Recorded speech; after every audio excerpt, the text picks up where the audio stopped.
ដឹងមានថ្ងៃនេះបងមិនចង់ស្គាល់អូនឡើយហើយដល់អ្វីទៅអូនហើយបោកចិត្តបងឲ្យវងវែងស្រឡាញ់ស្មើជីវិតស្រឡាញ់អូនខ្លាំងពេ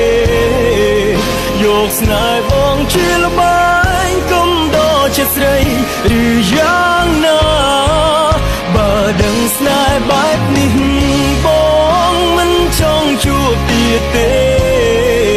ស្នេហ៍ខ្ញុំអីខំគេ